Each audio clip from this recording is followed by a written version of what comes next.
Hey everybody, welcome to the Pulse of Healthcare. This is Dr. John McCormick. I'm here with my co-host Chad, and today we're going to talk about health plan literacy. And you're like, what does that mean? Well, there was a recent survey that actually engaged with employers and employees, and they were asking about things that are defined within a health plan, and it turns out that less than 4% of the people surveyed actually knew what the terms meant. And so, if you think about that, 4% out of 100 actually knew what was even being said in the plan, and then are making decisions about which plan to purchase. So, that seems to be a pretty big disconnect. And it also, to me, is very revealing why people don't change plans, why they stay with plans that are more expensive, and why they're making decisions that they think are economic based, but really have some serious detrimental effects to the delivery of high quality health care.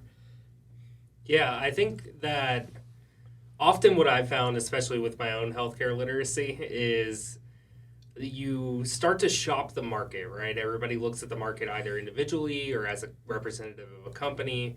And what you see is here is X price, right? That's often the number you care about the most. And followed by deductible, co insurance, out of pocket, and you start going, I don't know what any of these numbers are, but I know that the cost is low, right? Or I know that this fits within my band of affordability. But it may not be, especially immediately, providing you the service that you need. Right. So, as you know, and we've talked about this in the past, our Ovation plan is zero deductible, zero co-insurance, and copay only. So what does that mean when you start stacking it up? If I'm saying, hey, Chad, I've got an Ovation Health plan and it costs this and it's a platinum level plan, and you go, oh, okay, well, maybe that's 550 or $600. And you say, well, yeah, but I'm looking at this other plan and it's $500, so it's quote unquote cheaper, right? Right. Well, if I don't have the literacy to understand what I'm looking at, I may not realize that that other plan has a deductible of $5,000. It has co-insurance of maybe 20 or 30%. So I think maybe we ought to explore those definitions for a minute and just kind of talk about what's that mean. Right. So if you're talking about the Ovation Health Plan, first of all, you have no deductible. What's that mean? Well, that means that all the care you get is first dollar coverage. So what you're paying out in your premium, you're not reaching back into your pocket and paying out additional money, all right, up to a certain amount, in my example, up to $5,000 before your actual coverage begins. That's what a deductible is. That means that, yes, you have a health plan, but you also have a deductible in front of any quote unquote coverage, with one really weird exception, which is your annual medical visit. That has to be covered for free, regardless of the plan. So if you think about that, okay, I'm saving $50 a month on my premium, but if I engage in any kind of care whatsoever beyond my annual visit that's included, I'm now having to reach into my pocket for up to $5,000. So saving $50 a month isn't really such a substantial deal if I use my plan virtually at all. Right. In what cases do you see where having a lower price but a decent, because I know the deductible really more so as a cost mitigation tool you often used as insurance used by insurance companies, right? Right. You see the same thing in property and life, and there's I mean it's used in every single field of insurance. Right. Well, it really is. It's cost mitigation. What they're actually doing is shifting the risk for the first dollar coverage from them, the insurance company, to you, the consumer, right? Except you don't know that. So what you end up doing, and let me throw another number on top of this. Most people in a company, 85% of the people, will only use $1,500 to $2,000 worth of health care in any given year. Yeah. Well, if I set a $5,000 deductible, then why did I buy insurance? I could have reached in my pocket and paid $2,000 and saved, the $6,000 that I put out on the coverage. Except I'm scared, right? I'm scared that I might end up at the hospital, and have a big bill. That's why we buy insurance. We're not buying insurance because we're healthy and we know we're going to live forever. We're buying health insurance because we're afraid that we could get sick and you could end up with a big bill. So, to go back to my previous comment, where do you think there is a possibility, if any, that it is worth having a significantly lower premium for a higher deductible? Should that ever be an option that people look at and choose when shopping the market? And what are those circumstances? I actually do think there's an opportunity for that if you're generally young and healthy, right? And here's the kicker, and you have money in your savings account, right, for that catastrophic event. Remember, way back in one of the first couple episodes, we talked about medical debt being one of the primary reasons that people go bankrupt.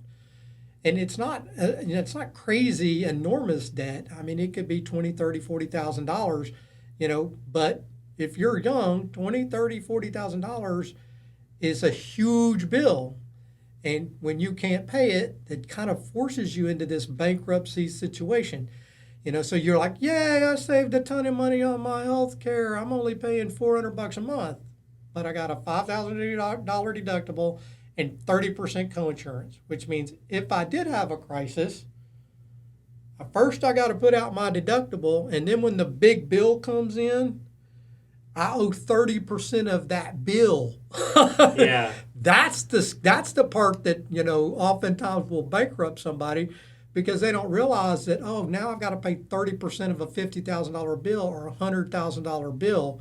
And so that's where we look at the next piece of medical literacy in your plan. What is your maximum out of pocket? Because that's the only way you can control that cost, right? Right. So if you do have a high deductible plan, you're going to pay that. That comes before your out of pocket kicks in. Then you have to look at your co-insurance. Now your co-insurance could be 20% or 30%, and I've seen plans as about as 40%. Then you have to say, what is my maximum out of pocket? So if I do get a big bill, how much am I going to actually be responsible for? That's what that maximum out of pocket is. So you might have a 30% that says, you have to pay $30,000, but your maximum out of pocket may actually cap out at $15,000, which is all you're going to end up paying. Still, you have to consider it holistically, right? $5,000 deductible, $15,000 out of pocket, which means I've got to write a $20,000 check. That's huge.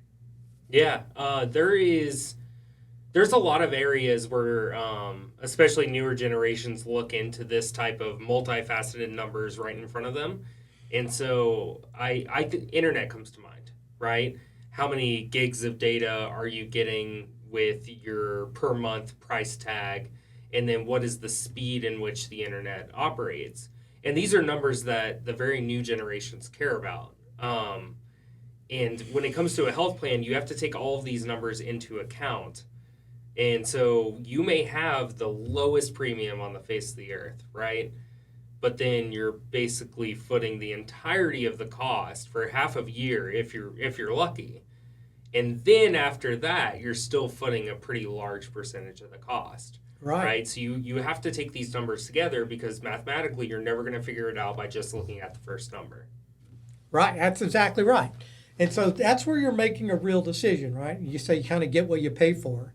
So if you're paying for an Ovation plan that's a platinum level plan and it's a little bit more expensive, you're also getting a ton more bang for the buck because you're not going back in your pocket. The irony of that is most of the time our platinum level plan is actually cheaper than the plans that do have deductibles and co-insurance. Yeah, So absolutely. this is one of those things where really having the strong medical literacy to be able to go, oh, that sounds great, but it's really not.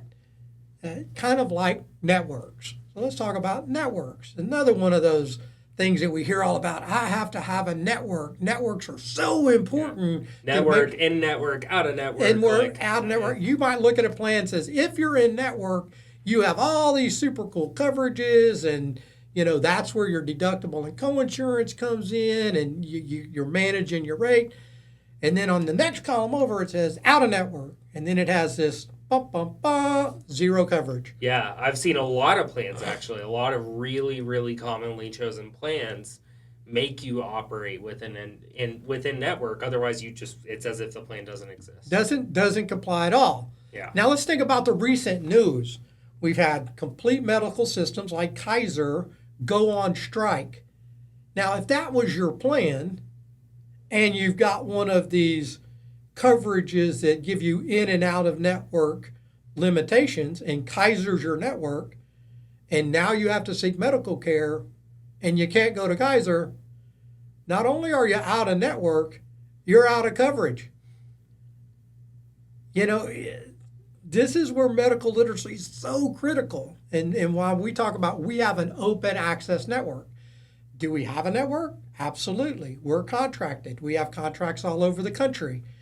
But we also do not penalize you for using physicians that are outside of that umbrella. That's part of our reference-based pricing model. Another literacy deal. Reference-based pricing means that we will work with any doctor, any facility, anywhere for you to make sure you get coverage. And it's real simple. You call us, we call them, we do a one-time agreement, or maybe even a full contract if the provider's willing to do that. But we can get your coverage so you're, quote unquote, never really out of network. What we're doing is just engaging in that care in the smartest, most economical way to do that, to make sure that you have full coverage and don't receive surprise or balance bills. And not just that, but also don't receive an increase in premium. Exactly. Right? If we're able to put the work in and achieve that end goal that is both favorable for the member and favorable for the company, the employer group, whoever the TPA is representing, then that in and of itself will keep your premiums baseline, especially with us. Right. I'm happy to announce we just renewed 20 groups just this last month with 0 rate increase. Now, we already know the rate increases across the market for 2024 are running 7 to 12%. I don't doubt that at all. Yeah. That's what they are. They've already announced it. We're going up. And because of the way we work with our members and engage them and educate them and make them better, more savvy customers, we were able to reach out to those companies and say, you know what, no rate increase this year, which technically is a rate decrease, right? Right. Absolutely. Well, I think when it comes to the medical terminology and the in networks, the out networks, the copays, the deductibles, it all really comes down to making sure, because like you said, it's all about literacy, right?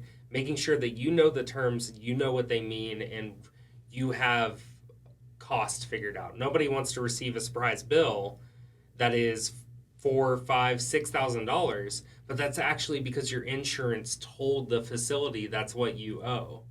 Right. And it's just because you didn't do the math to start. Right. Didn't do the math, didn't understand, check the box. Oh, look, there's that, $480, bronze plan. Well, I can afford that. Yeah. 60-40 co-insurance. 60-40 co-insurance. Oh my God. And then I broke my leg, and now I'm looking down the throat of an $8,000 bill, and I'm like, how do I pay that? And and if we educated ourselves on the literacy side, either directly or through our agent or broker, and they would have explained, well, if you had bought the $520 plan, you would have no money. You would never receive this extra bill. But maybe you would have made a better decision or a different decision thinking, yeah, I'd rather pay a little bit more and make sure that I have more comprehensive coverage. Right, absolutely. I mean, it goes without saying that knowledge is always power, right? Knowledge is power. And like I said, when I saw that study that said only 4% of the people actually understood even those basic terms that we just covered, that they lacked understanding of that. Wow, that was such an eye opener for me to go. Now kind of it's a now I see why people are making the decisions they're making, and then afterwards, we hear the stories every day. Somebody calling up going, I got this big bill, and how did I get this? And I wished I was with you guys, and how can I change over? Because they just didn't understand the economic decision they were making in the event they actually had a real medical emergency. And the last thing I want to add to this is that I've often found that we have a few of these kind of subscription bundled service type plans that can be on the individual side, and I have found instances in which when someone is shopping the market, they can sign up for an individual. Say they lose their job with an employer group or something like that. They can sign up with an individual plan that is on the market, like full insurance. But where it is lacking are two areas that we can supplement and cover with one of our individual subscription plans. And once you add them together, even price wise, they're below the next tier up of whatever company or market that person was shopping. And so if you're really diligent about putting your research and time into it, you can actually find different services that can come together to provide you better coverage or the exact same coverage for a much lesser price. That's absolutely true. And I know the kind of subscription plans you're talking about. I mean, we have plans that are ultra cheap that include labs, that include imaging, that include telemedicine 24/7. So that they're very economical, that fit very nicely into one of these high deductible plans that really take care of so many of those basic needs that if you had to get them, you would be reaching in your pocket and paying, you know, sometimes a lot of cash. Just one lab for your lab panel could be, $300-400.